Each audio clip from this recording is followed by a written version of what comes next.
La Fresh Morning.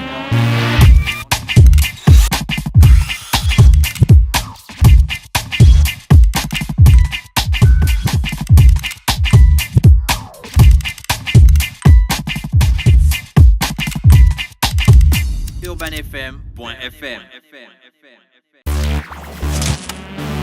La Fresh Morning. Dans le studio, on a Pépé et on a Luc Condias. Pépé, bonjour. Bonjour la fraîche. Comment tu vas ce matin? Toujours. Là, c'est la grande joie même. La grande joie. Hein? Luc Condias, bonjour. Salut la famille, ça va? Comment tu vas? Ça va. Alors, super. comment vont les activités? Comment vont les activités autant Non, pour c'est moi? pas grave. Waouh. Là, je te frappe. C'est pas grave d'après, c'est Moi, je frappe les femmes. tout ça là. Vraiment busy. Tu te rappelles, moi, je Je frappe me mal. souviens. Moi, C'est je pour ça frappe que mal je les ris. filles. Moi, je frappe mal les filles. Et... Un gars qu'on avait vu à classe et il parlait avec un autre gars, tu vois. Mais genre, l'autre gars était un peu. Hein, voilà. Donc, l'autre gars était en train de lui parler et il le regarde et il dit: il faut pas blaguer avec moi. Moi, je frappe mal les femmes. Ça voulait tout dire. En fait, tu veux dire que Ouais, le gars compris que était l'autre gars là, féminin. c'était. Hein? C'était un frangin. C'était frangine. un. Voilà, Voilà, c'était c'était une un frangine. Le gars là, c'était une frangine en fait. Voilà. Tu vois, là. Luc Condias, ta nouvelle rubrique n'est toujours pas passée. Si, sur le travail, Sur le travail? elle passe, non? D'accord. Depuis- Je ne sais pas, moi. Ah si, elle passe depuis le début de la semaine, elle passe. Tu es sûr que ça passe? Oui, oui, Sûr et sûr? oui. Ouais, d'accord. Non, elle passe. Je voulais juste savoir si tu étais sûr. Je suis toujours connecté. Je crois que Ça parle du travail. du travail, c'est important de travailler, n'est-ce pas? Pourquoi tu t'es axé sur le travail cette fois-ci? Ah, parce qu'en ce moment, il faut bosser. Hein. Les gens doivent travailler. Et si tu as bien écouté la chronique, j'insiste beaucoup sur créer son propre travail. Oui. Parce que je pense à tous ceux qui sont en recherche de travail et la solution de l'auto-emploi est une porte de sortie pour tous ceux qui n'arrivent pas à avoir un emploi. Voilà, donc j'insiste beaucoup là-dedans sur la possibilité de créer soi-même sa propre activité.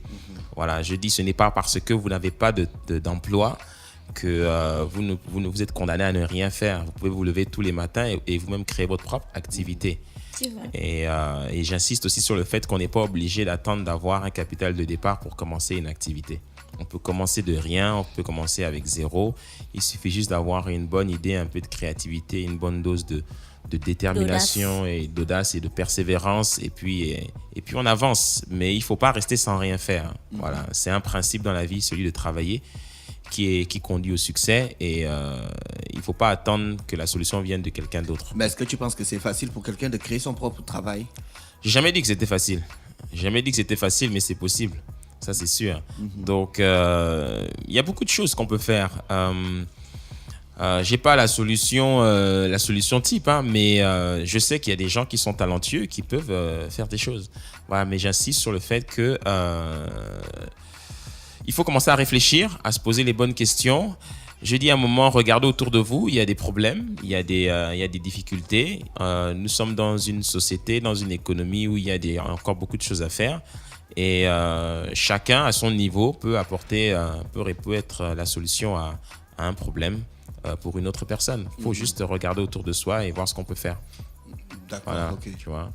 Mais sinon, j'insiste sur le fait qu'il faut d'abord prendre le temps de préparer un projet, avoir un projet.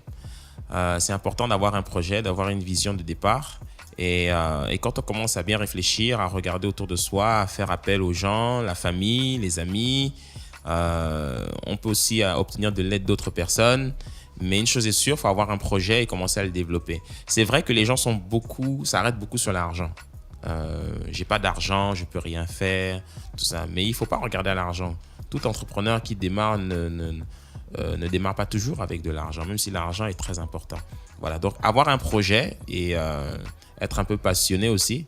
La passion est un bon point de départ. Il y en a qui se demandent qu'est-ce que je peux faire, mais chacun d'entre nous, on a des passions. Et dans la passion, on peut trouver un métier. Dans la passion, on peut trouver une voie de sortie. Beaucoup de gens n'aiment pas leur travail. Beaucoup de gens travaillent pour gagner de l'argent.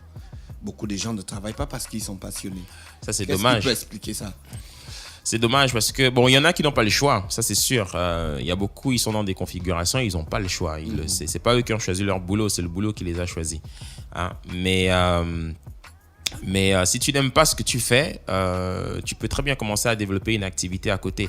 Tu sais, il y a c'est un principe universel qui a été développé par un Américain. Il y a 4 types de systèmes économiques qui existent. Tu vois, il y a celui qui est qu'on appelle être employé. Il y a celui qui est à son compte. Il y a celui qui a créé son entreprise et qui a des salariés qui travaillent pour lui. Et puis, il y a l'investisseur. Eh bien, on peut être employé dans une entreprise ou bien un agent public dans une administration, mais très bien avoir une activité à côté. Soit quelqu'un qui va te faire tourner cette activité pour soi, soit quand tu finis ton travail, tu vas être consultant quelque part, tu vas offrir tes services ailleurs. Tu peux très bien, après ton activité, à 15h30, parce qu'ici on finit à 15h30 pour ceux qui sont au Gabon. Dès que tu finis ton travail, tu vas faire une autre activité. Voilà, il y en a, dès qu'ils finissent le travail, ils travaillent jusqu'à minuit, ils font autre chose. Il y en a, ils finissent leur travail et puis ils écrivent des livres et ils vendent leurs livres. Et tu les retrouves après conférenciers en train de présenter leurs livres dans des forums. Pourtant, ils travaillent à côté. Voilà, donc tout le monde peut faire quelque chose en plus et ne pas se contenter juste de son salaire. Mais moi, j'ai fait un choix une fois dans ma vie. J'ai dit, je m'engage à faire ce que j'aime. Si j'aime pas ce que je fais, je le fais pas. Voilà, donc c'est vrai que l'argent peut être une pression financière et qui peut nous obliger à travailler, c'est vrai. Mais on doit au bout d'un moment commencer à réfléchir et à dire, bon, il faut que je fasse quand même ce que j'aime, quoi. Sinon, on peut pas vivre toute la vie et faire quelque chose qu'on n'aime pas. C'est trop frustrant. D'accord. C'est trop frustrant. Maintenant, je pense à toutes ces personnes-là qui se lèvent tous les matins, qui vont travailler et qui n'ont pas envie de faire ce qu'ils font parce que c'est pas agréable. Mais après, priez le Seigneur qui vous ouvre une porte. La Bible dit que tu mangeras ton pain à la sueur de ton front. C'est symbole du travail. Oui, et de la souffrance aussi, d'une certaine manière. Pourquoi le travail se rapporte à la souffrance alors sur le plan biblique? Mais parce que tout simplement, il y a un prix pour tout. Il y a un prix pour tout. Il y a rien qui est gratuit dans la vie. Même le salut et quelqu'un a payé le prix. Même si c'est pas toi qui l'as payé directement, mais quelqu'un l'a payé pour toi. Tu vois, mais il y a un prix pour tout. Et le succès dans la vie est le résultat de travail, de souffrance et de persévérance. Personne n'arrive comme ça au sommet. Et puis, ça, c'est des illusions, ça. Donc, il faut se battre, il faut travailler, il faut souffrir, il faut payer un prix. Toi, tu es peut-être pas arrivé encore, mais ce que tu as réussi à faire aujourd'hui, tu as quand même payé un prix fort pour l'avoir, tu vois. Voilà, donc tout le monde doit payer un prix. Et c'est possible, hein. Maintenant, il faut accepter de payer le prix. Voilà. Donc, tu mangeras ton pain à la sueur de ton front. Ça veut dire que tu as... Bon, après, là, c'est dans un contexte assez particulier, hein, d'accord? On ne va pas refaire la Genèse. Mais, non, pas du tout. Mais c'est dans un contexte particulier. Mais c'est sûr, il faut beaucoup de persévérance, de souffrance et payer un prix pour pouvoir y arriver. Gina, est-ce que toi, tu manges ton pain à la sueur de ton front? Oui. Quand Liliane Biloguet t'amène les gâteaux le matin, les pains au chocolat, les croissants. Oui, mais justement... C'est la suure de ton front et pourtant c'est du pain que tu manges. Justement. Liliane Biloguet n'emmène pas les croissants et le pain à tous les Gabonais. Elle me les apporte à moi. Et il faut se demander pourquoi Liliane Biloguet me les apporte. C'est peut-être parce qu'elle sait que je me lève à 5 heures, que je suis là et que je fais bien le travail qu'elle veut qu'on fasse en fait pour elle. Donc, d'une certaine manière, je transpire. Et donc, ces croissants-là, c'est à la sueur de mon front. Tu vois, non? Donc, c'est logique. C'est logique. Ça se tient. Parce que si ce n'était pas la sueur de mon front, Liliane Biloguet, elle offrirait des croissants à tout le monde. N'est-ce pas, Luc? N'est-ce pas? Luc Condias, avec le développement des technologies et là où le monde est en train d'aller dans le numérique, et tu es bien placé inscrivez-vous tous à DBS. Pour le savoir. Est-ce qu'il y a encore une classification du travail? Classification. Ou bien chacun peut faire son travail quand il veut, n'importe quel moment?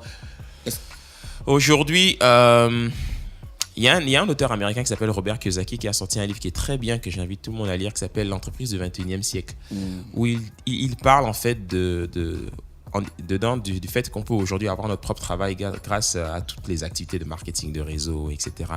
Des gens aujourd'hui qui arrivent à choisir le travail qu'ils veulent faire en fait, tu vois. Et avec tout ce qui existe aujourd'hui, les nouvelles technologies comme tu le dis, le e-commerce. Hier encore, je parlais avec je recevais quelqu'un dans mon bureau pour un projet e-commerce. Franchement, aujourd'hui, on peut choisir ce qu'on veut faire. Et est-ce qu'on est obligé de garder la même structure du travail que l'on avait avant? Enfin, venir, tu vois, par exemple, si notre administration n'est pas aussi dynamique que ça, je fais un petit pont, hein. Peut-être c'est parce qu'on est resté dans des codes anciens, en fait. Parce qu'aujourd'hui... Après, il faut innover. L'innovation est l'innovation est une clé importante du succès. Il faut innover. Tu vois, dans tout ce qu'on fait, on doit innover. Moi, je ne supporte pas les gens qui n'innovent pas. Tu vois, il y a beaucoup, tu parles d'administration, beaucoup de nos administrations, on n'innove pas. Innover dans les process, innover dans les procédures, innover dans la gestion des clients, innover dans la manière dont on présente nos services, les produits. Il faut innover tout le temps. Tu vois, et souvent c'est un peu un problème qu'on a chez nous dans notre pays et en Afrique. Tu vois, on reste dans les vieilles habitudes, dans les mêmes stéréotypes, alors qu'en fait on peut sans cesse innover. Et souvent une petite touche d'innovation, ça peut changer beaucoup de choses. Voilà, tu vois. Donc pour moi, on n'est pas obligé de rester figé. On peut changer tout le temps. Moi, j'aime l'innovation. D'accord. Le Gondias, tu regardes là, tu regardes le football? Bien sûr. Est-ce que tu vas regarder la Coupe du Monde? Mais bien sûr, aussi. Tu vas supporter quelle équipe? Vu que le Gabon ne joue pas la Coupe du Monde. Peut-être la France. On va Est-ce voir. que vous, les hommes de Dieu, il vous arrive de prier pour le Gabon? Pour l'équipe nationale? Moi, je prie pour le Gabon tous les jours. Et est-ce que vous n'êtes pas déçu un peu que vos prières... Pour l'équipe nationale? Est-ce que vous n'êtes pas un peu déçu que vos prières n'atteignent pas l'objectif? N'atteignent pas le... Non, il n'a pas bien entendu où allaient les prières. Là, je comprends pas la prière. Donc, Luc, est-ce que tu pries pour le Gabon ou tu pries souvent pour l'équipe nationale? Bon, j'avoue, je ne vais pas mentir à l'antenne. Je n'ai jamais prié pour l'équipe nationale. Ok. Là, au moins, ça a le mérite d'être clair. Bon, je vais prier un peu pour l'équipe nationale. Bon, est-ce que vraiment ils ont besoin de prières? Ils ont besoin peut-être de travailler un peu plus. Ils en ont besoin. Ils en ont besoin. Bon, on va prier pour vous, les gars. Il y a l'esprit de la défaite et de l'échec qui a gagné Mais l'équipe lorsqu'un match se joue, le fait seulement de dire que justement, je souhaite vraiment une victoire gabonaise, ça, tu arrives à le faire. Bah, bien entendu, toi Mais alors, aussi. c'est une Moi, je prière, supporte c'est une forme de les prière. Panthères quand même, toi aussi. Je vais au stade quand je peux aller. Non, je suis déjà allé au stade plusieurs fois pour voir les Panthères. Pépé, la Coupe du Monde commence aujourd'hui. La Coupe du Monde commence aujourd'hui. Il y aura la cérémonie d'ouverture. Oui, il y aura la cérémonie Ça d'ouverture se passe à Moscou, à Moscou, la capitale de la Russie. la capitale de la Russie. En Mais présence- Pépé, moi j'ai en reçu un présence WhatsApp du hier très où tu as dit que tu charismatique. étais en Russie, tu étais bien arrivé, tu savais bien Non, comment. mais ça veut dire que tu es là, tu es en Russie, Gina. Oui, donc Il a dit moi-même que aussi là, je si suis en tu me Russie. vois, c'est que tu es en Russie. Oh, Donc si tu vois Pépé, c'est vraiment. que tu es en Russie. C'est Est-ce que tu quelle me ville? vois? Où est-ce que je te On se vois, voit, Pépé? mais on ne peut se voir que si on est en Russie. Nous Puisque sommes- moi, je suis en nous Russie. sommes à C'est une logique Vladivostok. mathématique. C'est une logique mathématique. Nous sommes à Si Vladivostok. je suis en Russie, que tu me vois, c'est que je suis en toi Russie. aussi, tu es en Russie. D'accord. Donc, chers auditeurs, si vous nous écoutez, Non, moi je ne vous vois pas. toi tu ne nous vois pas. Donc, toi, tu n'es pas en Russie. Non. Luc, on dit, est-ce que tu vois Pépé? Je vois Pépé. Tu me vois? donc tu es en Russie. Moi, je suis en Russie. Ok. On est trois à être en Russie ici et on est en duplex avec en Da duplex. Fresh. Voilà. Qui est resté à Libreville. Qui est resté à Libreville. Moi je suis pas avec vous, je ne vous vois pas. Pose-nous tes questions, tes réponses sur la température. Alors Pépé, depuis la Russie, quelle est la température à Moscou ce matin? À quelques heures du lancement officiel de la Coupe du Monde Russie 2018. C'est chaud dans les cœurs, mais c'est froid sur le corps. En tout cas, tu c'est sûr. supportes bien le franc en t-shirt en Russie. Ah oui, après on s'habitue. C'est un état d'esprit, tu vois, c'est dans la tête. Lorsque tu as ça dans la tête et puis le reste. Tu as vu les petits, tu as vu les petits qui sont en bigou ou bien en macongognon là-bas, il fait sérieusement frais là-bas, mais les gars ils se baladent torse nu. Ils sont là. C'est chaud. Alors ce jeudi 11, la température est de 14 degrés en Russie. Pépé en t-shirt. C'est un problème d'habitude. 14 degrés, c'est même moins que ce que le split. T'as vu, le split, le minimum, c'est 17. 16 hein, ou Ben ouais, 17. c'est hein. 17. Ouais. Mais ouais, Là on est à 22, on a froid. Hein. Ben ouais. Imagine 14 degrés. Toi tu as Pépé, froid à Libreville. Toi, tu as Oui, froid à oui, j'ai Libreville. froid À 22. Libreville, oui. Regarde. Oh, mais si tu étais avec où on est à 14 là, tu devais faire comment? Ah, là je ne sais pas. Hein. Alors, Pépé, comment vibre la Russie avec. Comment tu poses encore la question à Pépé? Toi-même, Non, tu es en mais Pépé est Russie. sorti, non? Pépé est sorti, c'est lui le chroniqueur sportif. Moi, je suis là-bas pour le Tu es tourisme. resté hein. à l'hôtel. hein. Moi, je suis là-bas pour le tourisme. Pépé, Avec sa il est parti pour télécommande. le travail. Et là, ça télécommande. Chaque Coupe du Monde maintenant, il y a. Comment on appelle ça?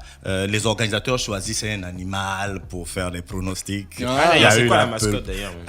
La mascotte, c'est un petit loup qui s'appelle Zabikava. Maintenant, chacun prononce comme. Zabika. Ça peut être Zébi, hein? Non, ça doit être fin. Ça doit être fin. Zabikava, quand c'est un même. petit loup. Voilà, c'est la mascotte de cette édition. Maintenant, donc, chaque année, il y a un petit animal qu'on choisit pour faire les pronostics.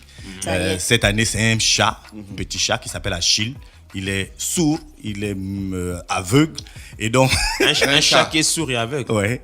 Il n'entend rien, il voit rien. Donc, pour... En fait, les Russes sont sérieux. Et puis l'argent qui va ressortir, on va envoyer ça à Achille pour se soigner, en fait. C'est ça. Je sais pas. Je sais pas. Donc, avant chaque match, il choisit, on lui donne deux bols avec, comment on appelle ça, les gamelles, ce que les chats mangent là. Voilà. Les croquettes. Voilà, les croquettes là. Et puis, des pâtés sur pour chaque ça. croquette, il y a le drapeau des deux pays qui vont s'affronter. Au milieu, il y a un ballon. Donc, après, le gars, il choisit. Et le côté des croquettes qu'il choisit, on dit que c'est le côté qui va gagner. Donc pour ce premier match, il a bien évidemment choisi la Russie, puisque la Russie sera opposée à l'Arabie Saoudite. Donc il a choisi. Ils ont certainement mis un nerveux pâté là-bas qui sentait super bon, tu as vu. Le pauvre chat obligé de partir. Donc Achille, pour ce premier match, tout le monde va regarder, tout le monde va déjà savoir si il est sur la bonne voie, parce que si dès le premier match il se trompe, parce qu'il n'y a pas que la victoire ou la défaite, il y a aussi le match nul. Il peut avoir match nul dans cette rencontre. Et puis, il faut avouer que depuis qu'on a créé la Coupe du Monde, aucun pays organisateur n'a jamais perdu le premier match. Est-ce que c'est fait exprès? Est-ce que c'est juste un hasard? On va peut-être que la Russie... Si, il y a déjà un pays organisateur qui a perdu. La Perdu. canne. La canne. Ah bon? Là, c'est la canne. Là, c'est la canne. On va comprendre les Et Gabonais. c'était nous. Pays organisateur. Il peut faire un match nul, mais perdre, ça c'est jamais produit avec la Coupe du La Monde. France n'est pas perdu le Zabivaka. match d'ouverture. La fraîche. La Parce France. qu'ils avaient organisé ça chez eux. non? La- Mais non, Zabivaka. la France n'a perdu aucun match la Coupe du Monde. Ah, d'accord. ok. La France avait gagné 4-1 contre... La fraîche est très impressionnée par Zabivaka. Il ne va pas Zabikava. nous laisser tranquille. Zabikava, c'est un petit loup. Vaka. Zabivaka. Vaka, oui. Zabivaka. Ça veut dire quoi, un Zébi? L'étudiant, et puis c'est Celui qui marque. C'est ce que ça veut dire en Zébi. Ah. Celui qui marque les buts. c'est en russe. Ah bon? Non, Ça, non, c'est en c'est en russe. Zébi. Ça, C'est c'est en celui russe. qui C'est vrai marque que ça les veut buts. dire ça. En russe, En ça russe, veut dire celui qui marque. Oui. Ah ouais. Bah, je vous avais dit. Et en Zébi, ça veut dire quoi? Celui qui marque les buts. Ça veut dire le gros C'est manioc que normal. de Zébi mélangé dans le C'est faux. niambo. C'est que normalement, les Nzébi, ben, ils viennent de Russie. Le gars qui a créé, l'étudiante qui a créé ça s'appelle Ekata. Les Zébi, Ekaterina. Et c'est pas loin de quoi? Ekata. C'est pas loin C'est de... pas loin de Makata. Je vous avais dit que les Nzébi venaient de Russie. Voilà la preuve. Le gars qui a créé Zabivaka s'appelle Ekata. C'est pas loin de Makata, C'est le nom pas de Fallon. Ekaterina Oh, la fraîche, c'est pas toi qui as d'abord dit que c'était ça. Bocharova. Non, Ekaterina La Bocharova. fraîche, on a des amis russes. J'ai une tante russe. Tu as une tante russe. Le petit frère de mon père a épousé une russe. Ils ont de grands enfants. Ah Là, bon? je t'ai montré, non? Ah, d'accord. Moi, je ne connais pas de russe. Non. Je ne connais pas de russe. Ma sœur Yelena, qui est souvent au White Bar, qui est grande. Elle a un côté russe? Oui, elle a un côté russe. Poutine, tu le connais pas? Poutine? Ah, moi, j'aimerais bien connaître Poutine. Il a trop de swag. Il a trop de stamina. C'est le seul gars. Est-ce que la Russie est accueillante pour les délégations et les touristes et les... Oui, Oui, peut-être ils ont c'est vrai. passé- On ils a ont- parlé de racisme aussi dans les stades. Oui, on parle de ce, pas vraiment à Moscou, mais dans certaines petites villes de Russie, il y a eu ça. Il y a même eu à l'époque un joueur gabonais, son nom va me revenir, qui était parti jouer là-bas, qui avait également eu ça. Ce sont des cris de singes. C'est très courant en Europe de l'Est. Ça, c'est pendant les championnats. Voilà, pendant les championnats, lorsqu'il y a deux équipes qui jouent maintenant dans une Coupe du Monde, on va voir ce que ça va donner, mais la Russie a facilité. Drogba les joue en entrées. Russie, non? Drogba. Non, c'est Eto'o. Eto'o, il a joué en Russie, oui, à Makashkala. Alors, comment tu peux me dire non? Eto'o, Eto'o a joué en Russie un moment. Il a joué avec... Makashkala. Donc en Russie, on fait encore les choses des. Mais c'est pas seulement la des Russie. singes. Mais Ça, même en j'ai- Italie, il y a je même savais eu en que Italie. Il y a eu ça en Mais en Italie. Russie, on sait ça, Balotelli récemment a même dit qu'il y a eu ça en France lors des matchs entre Nice et je ne sais plus quelle équipe. Bah, en fait, où il y a a ça reçu- partout. Voilà, il y a Bah, ça même partout. chez nous, quand tu vois, quand les pauvres enfants voient les pauvres blancs marcher et ils disent le cochon gratté et tout, c'est aussi une forme de racisme. Le racisme, c'est pas seulement genre, voilà. En fait, je pense que c'est quelque chose qui concerne le monde entier, tu vois. Donc, il faut juste trouver les moyens lorsqu'il y a des événements. Mais il y a comme des- ceci, il y a des joueurs qui arrivaient à d'atténuer gérer ça. Il y a des, moi, je connais des Gabonais qui apprennent en Russie. Ils n'ont jamais eu des signes de Voilà, racisme. tu vois, c'est pourquoi on dit que c'est vraiment dans des situations Ça bien dépend des précises. zones. Et ce sont des individus qui le font. Ouais. Et il y a des joueurs qui Ce sont des faisaient. malades qui se sont échappés de l'Asie. Voilà, c'est des individus. Donc, moi, c'est du genre les pays, tu vois, quand on donne ça à un pays ou quand on attribue ça à un pays, je ne suis pas trop d'accord parce que c'est vraiment une question d'individus. Puisqu'après, ils sont C'est des gens sanctionnés qui ont par des- ces pays-là. Voilà, c'est Bien des gens sûr. qui ont des trucs dans leur tête qui fonctionnent pas bien. Mais il y a des joueurs, hein, je crois que Roberto Carlos qui avait commencé ça. Les gars lançaient les. Comment on appelle ça? Les bananes. Non, les bananes. Les bananes, dans un point de corner, il s'arrête, il prend la banane, il mange. Tu vois? Ça tue carrément le rythme de ceux qui voulaient l'embêter parce qu'ils sont dépassés. Ils ont lancé ça, normalement psychologique, comment ça doit t'atteindre. Mais lui, il prend, il épluche la Encore banane. en plein match de foot, la banane, c'est beaucoup d'énergie. Ah là, donc du coup, il prend, c'est de l'énergie. et il épluche et il se met à manger ça. C'est Donc, sucré, la banane, le reste donc du il y a public, forcément- le reste du public l'applaudit, le reste du public C'est une l'accompagne. bonne manière Et de ça- vous casser, quoi. Tu C'est, vois, oui, donc il y a Des il y a bananes. ça. La banane n'est pas sucrée. Si, ça me fait penser à personne. Est-ce que la banane n'est pas sucrée? Si, la banane est sucrée, ça me fait penser personne à Donc, à dans la Mac Joss qui est bananerie, parti il y a il y a beaucoup pas de longtemps. sucre. Ça me fait penser à Mac sucre Joss qui est naturel. parti il y a pas longtemps. Ah bon? Oui, le rapport entre Mac Joss et la banane. Parce que Mac Joss avait chanté La banane est dans l'eau. Bah oui. Tu as dit la banane, ça m'a directement fait penser à cette chanson. D'accord. La banane Ok, est dans l'eau. revenons à Roberto Carlos qui mange des bananes. Toi, tu as d'autres problèmes. C'est pas la peine. Ah, ça. Donc, on disait, et moi je suis d'accord avec Gina lorsqu'elle parle. D'après Troy a dit que c'est pas Roberto Carlos, c'est Marcello. Marcello, hein? Non, ça veut dire que Marcello a repris quelque chose que Roberto Carlos avait déjà fait. Marcello, c'est un peu plus récent. Roberto Carlos, c'est quand même beaucoup plus c'est ancien. beaucoup plus ancien. Voilà. Donc, je disais, je suis d'accord avec Gina lorsqu'elle dit qu'on ne doit pas attribuer ça au pays.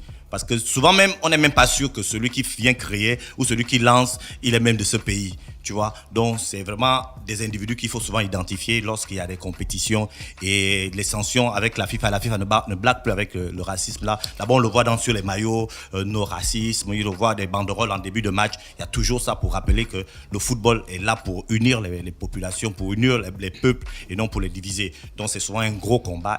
Et puis on laisse la Coupe du Monde. Moi j'avais une question à te poser sur la FEGAFOOT. On apprend aujourd'hui que la FEGAFOOT vient d'être rappelée à l'ordre par la Confédération africaine de football, notamment en ce qui concerne la question des arriérés des salaires du joueur professionnel. As-tu vendu cette information? Comment on appelle ça? C'est un rappel à l'ordre de manière indirecte. Parce que ce n'est pas la Fédération gabonaise de football qui gère les... Pourquoi tu Je t'ai dit quoi? Parce que c'est pas la... Avocat de la Mais non, FEGAFOOT. je vous explique. Oui, tu vois, la explique-nous, Fédération Pépé, on a gabonaise de déjà dit ça aux football auditeurs. gère le football gabonais. Maintenant, la Ligue nationale de football professionnel gère le football professionnel, gère les salaires, gère tout ce qui sort avec directement l'État. Mais tu vas aller en enfer. Mais tu sais comme... ça. Non, mais je vous explique. L'enfer du sport. La FIFA, la CAF ne connaît pas la LINAF, donc la FIFA et la CAF s'adressent à la FEGAFOOT pour que la FEGAFOOT répercute au niveau de la LINAF. Est-ce que c'est la FEGAFOOT qui paye les joueurs? La FEGAFOOT ne paye pas les joueurs. L'État a un lien direct avec la LINAF. Donc l'État verse les salaires des joueurs dans le compte de la LINAF. C'est un rapport direct. La LINAF a son assemblée générale, son trésorier, tout. Mais la FIFA ne connaît pas la LINAF en tant qu'interlocuteur. Donc la FIFA s'adresse à son interlocuteur qui est la FEGAFOOT pour que la FEGAFOOT voit la situation avec la LINAF. Mais c'est pas la FEGAFOOT. Qu'est-ce que la FEGAFOOT va faire là? C'est pas la FEGAFOOT. Ah bon, d'accord, ok. Tu vois. Donc la CAF met la pression à la FEGAFOOT. La FEGAFOOT. Mais Est-ce que la FEGAFOOT peut mettre la pression à la LINAF? C'est ça la vraie question. Je ne crois pas. Peut-être, sauf s'il faut faire en sorte qu'on réduise la marge de manœuvre de la Qui LINAF. octroie la licence au club? Des licences. Oui. C'est la LINAF? C'est la fédération. En fait, la Qui LINAF. octroie les licences au club? C'est la FEGAFOOT? Ça se passe comment? Les ligues, les clubs qui ont un joueur, normalement, il doit avoir un contrat entre le joueur et le club. Lorsque le joueur et le club ont déjà un contrat, tous ces éléments-là, la FEGAFOOT, la LINAF fait une première saisie et puis la LINAF envoie le tout à la FEGAFOOT. C'est la FEGAFOOT, le secrétaire de la FEGAFOOT qui signe. Donc en fait, pour faire simple, c'est la FEGAFOOT qui octroie les licences, qui Oui. donne l'accord. On peut- oui, Donc on peut si dire si les clubs en question ne respectent pas les différentes règles comme celle de payer leurs joueurs, la FEGAFOOT a sa part des responsabilités parce que c'est elle qui leur donne... Non, rien à le- voir. Non, attends, j'arrive, Dafresh. Non, attends, j'y arrive. Tu dis que la FEGAFOOT est la seule instance que la CAF connaît. c'est la FEGAFOOT qui donne les licences. Donc, d'une certaine manière, la FEGAFOOT a un droit de regard sur ce que les clubs à qui elle donne les licences, ce qu'ils font en fait, concrètement. Oui. S'ils ne sont pas actifs, s'ils ne payent pas les salaires des gens et ainsi de suite, elle a le droit de les rappeler à l'ordre, celle qui a signé leur licence. Enfin, c'est une logique. Donc, c'est normal qu'elles soient impliquées dedans. Ou c'est moi qui comprends mal le problème. Non, je réexplique. Elle a tort. Je réexplique. Si tu n'es pas au nord, c'est pas la Ganor qui te met en prison, c'est la police. Si tu viens, oui, mais la Ganor. Gina, si tu viens déjà en disant que la FEGAFOOT a tort, c'est qu'il est sûr que la FEGAFOOT aura tort. Mais si tu viens en disant que tu veux comprendre, tu vas te rendre compte que le tort de la FEGAFOOT, c'est qu'elle ne met peut-être pas suffisamment de pression. Peut-être à cause du. Non. Là, bébé, t'as eu. Énervé. Non, même pas, parce que tu sais, beaucoup de gens se sont plaints. Beaucoup de gens les observateurs même du sport, se sont plaints du fait que la LINAF ait trop de pouvoir, que la Ligue nationale de football professionnel ait trop de pouvoir, si bien que la FEGAFOOT ne peut plus avoir toute la même mise qu'elle devrait avoir sur elle. On dit, il n'y a pas des statuts, des règlements qui définissent. Je crois qu'on a créé la LINAF dans la précipitation. Moi, je crois, ça c'est bon. Donc, en fait, c'est que c'est la CAF qui est en erreur. Donc, en fait, c'est que c'est la CAF qui est en erreur. Parce que la CAF devrait directement s'adresser à la LINAF et pas s'adresser à la LINAF ne fait pas partie de la CAF. Moi, je t'explique comment ça se passe. Bon, qu'est-ce qui devrait se passer? Je ne maîtrise pas, donc qu'est-ce qui devrait se passer concrètement? On a des gens qui jouent, parce que ça, c'est leur métier, les joueurs. Ils jouent, ils ne sont pas payés. On parle d'arriérés de salaire qui datent de l'année dernière. Voilà, de l'année dernière. Ouais. Donc, concrètement, c'est des gars qui vont au travail tous les jours et qui n'ont pas leur salaire. Moi, j'ai une question. Quand la CAF quand la CAF se rend compte de ce problème, parce que voilà, les joueurs ont contacté la CAF, à qui incombe cette responsabilité, puisque la FEGAFOOT, tu as dit, ils ne sont pas vraiment impliqués dans ça. Mais c'est ça que Pépé, je sais que Pépé dit. Pépé t'explique que la CAF ne connaît pas la LINAF, mais la FEGAFOOT connaît la LINAF. Maintenant, la CAF s'adresse aux gars qui le représentent dans le pays. Maintenant, c'est à lui de se démerder pour trouver une solution pour régler la question. C'est ça. Tu vois, non? Maintenant, le véritable problème que Pépé explique, c'est que quand la CAF parle comme ça, la CAF ne sait pas que ici, là, Goliath, c'est la LINAF. Et ce que Pépé aussi... Et David, c'est la FEGAFOOT. Et ce que Pépé enfin, ce que moi, j'essaie d'expliquer à Pépé, c'est que si la CAF relance encore la FEGAFOOT, parce que ce n'est pas la première fois qu'ils en parlent, c'est peut-être parce qu'ils se rendent compte que depuis qu'ils ont lancé la FEGAFOOT, depuis mai dernier, qu'ils ont abordé cette question, ou je ne sais pas quand qu'ils avaient envoyé la première injonction, il n'y a pas d'évolution. Donc concrètement aujourd'hui, est-ce que la FEGAFOOT peut envoyer un document pour dire que bon écoutez, nous on est David et puis la LINAF qui doit gérer ce genre de choses là, on ne peut pas gérer. Mais voilà, donc comment est-ce qu'on sort de cette situation? Mais on sort, je crois qu'il y a une réunion même aujourd'hui. Donc la LINAF est une organisation totalement indépendante. D'après j'ai dit c'est Goliath. Non, indépendante. Mais c'est indépendant. Parce que regarde un peu, normalement dans un pays organisé, lorsqu'on parle d'organisation de sport, de football par exemple, il y a le football amateur, comme j'ai expliqué là. À l'époque, c'était la fédération qui gère en même temps le football amateur, en même temps le football professionnel. Bon, même si c'était pas encore professionnel. Après, on se rend compte que c'est compliqué. Donc, dans tous les pays du monde, on s'accorde à dire qu'on crée une structure qui est dépendante d'une certaine manière à la fédération, mais qui gère. Qui est autonome. Voilà. Aussi. Qui est autonome jusqu'à un certain niveau. Moi, je me pose une question en tant que simple Gabonais, un peu intellectuel. Lambda. Comment est-ce qu'on peut en arriver à ne plus payer les joueurs, quoi? Moi, je comprends pas comment. Tu vois, là, parce que même des gens là, j'ai pas envie qu'on refasse tout le dossier, c'est clair, mais quand on en arrive à ce point-là. La mauvaise foi des dirigeants. Ça, c'est une émission d'une semaine. Ça voilà, au bout d'un moment, il faut revenir, il faut parler des vraies choses, il faut parler des vrais problèmes. Là, on est en train de savoir, oui, pourquoi la FEGAFOOT, etc. Mais concrètement, s'il y a des budgets qui sont faits pour ça, pourquoi on les donne pas? Tu parles des budgets, hein. Tu parles d'abord des footballeurs. Mais chaque année, il y a le budget pour la route. Tu as vu que les routes à Libreville sont réparées. Ça doit changer. Chaque année, il y a le budget au ministère de l'Éducation nationale. Je sais que les gars, ils avancent dans les dossiers. Mais ça doit Tu veux changer. d'abord aller voir les footballeurs. Au lieu d'abord de voir qu'il y a des vrais gars qui, si le président n'était pas allé sur le terrain, il ne devait pas faire avancer la route. Ça, c'est les émissions d'un mois. On reste là un mois, Fallon nous amène la nourriture. On mange et tu sais que c'est très dangereux parce que si la situation là prend de l'ampleur, que la CAF ou la FIFA réagit de manière forte, on peut sanctionner le Gabon. Et quand on sanctionne le Gabon, on ne sanctionne pas les clubs, hein. On ne sanctionne pas, je sais pas, on sanctionne l'équipe nationale, on sanctionne les équipes nationales. Donc on dit, on ne nous sanctionne pas, on ne joue rien. Donc on reste en case. on a nos petits qui vont peut-être se qualifier pour la Coupe d'Afrique. Ça va là. toucher les Tu petits, vois, là, je suis d'accord. Ça peut. Donc, ce sera vraiment à l'intérêt de tout le monde pour que la fédération et la LINAF et Moi, je pense les qu'il faut clubs arrivent beaucoup à plus de trouver un rigueur problème. maintenant. Dans Pépé, tout ça. on va terminer. Aujourd'hui, c'est la Coupe du Monde. Donc, Voilà, le aujourd'hui, premier c'est match, le match d'ouverture Ce sera. sera Russie-Arabie Saoudite. Arabie Saoudite. Voilà, la Russie, c'est L'Arabie Saoudite va gagner. voilà, Non. c'est Non, son avis. ça ne va pas gagner. L'équipe nationale, là, tu sais que toutes les équipes moi nationales aussi, aujourd'hui je ont sais. des petits noms. Moi aussi, je suis pour l'Arabie Saoudite. L'équipe de Russie s'appelle comment? ça s'appelle Sbornaya. Sbornaya qui veut simplement dire équipe nationale. tu D'accord, vois. en Et- russe, hein. Oui, en Et russe. l'équipe d'Arabie Saoudite, ça veut ce sont comment? les faucons. Non, mais en je arabe. sais pas comment on dit ça en arabe. J'ai même pas envie de m'avancer. J'ai même pas envie de m'avancer dessus. Donc ce Je sera t'ai dit que les heureusement. faucons contre l'équipe nationale. D'accord. Donc ce sera, on peut penser. C'est à un quelle match. heure? Ce sera à 16h. Il y aura une cérémonie d'ouverture. 30 minutes avant. Ah bon, hein? Voilà, avec Avec un grand Qui spectacle. sera Pépé? Avec Matt Gims. Ben, je Qui serai sera? là, je serai là. D'accord. Gina, avec Matt Gims. Je serai là. Ah bon? Ouais. Matt Gims? Mais le Matt gars Gims. là, Ah bon? il a des connexions, hein? Avec Matt Gims et puis stylé. C'est faux, j'ai encore des histoires. Mais rappelez donc que la chronique actuelle de Luc Condia, c'est sur le travail. Elle est diffusée tous les jours à partir de 6h30. L'avenir appartient à ceux qui se lèvent tôt. Si vous voulez avoir les bonnes bases, levez-vous tôt à 6h30. Vous écoutez Luc Condia sur les 104.5 Urban FM, la station urbaine. Et rappelez aussi qu'on est avec Pépé pour parler de la Coupe du Monde. Et Pépé pour qui sera rappeler avec nous rapidement, demain, non? excuse-moi, Ou oui, bien oui, tu vas aller à la fête de la fin du Ramadan.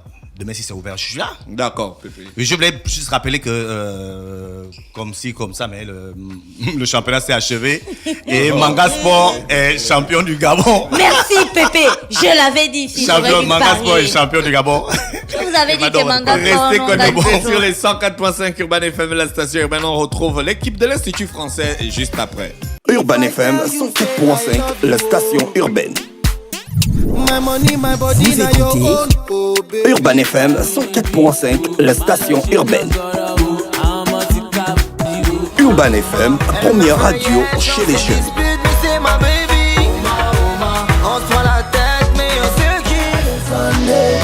Urban FM, la radio des musiques urbaines.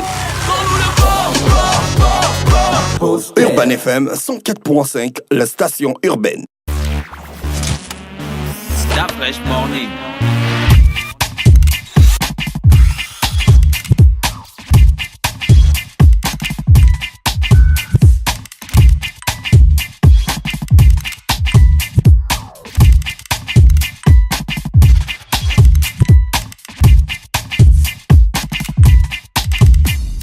urbanfm.fm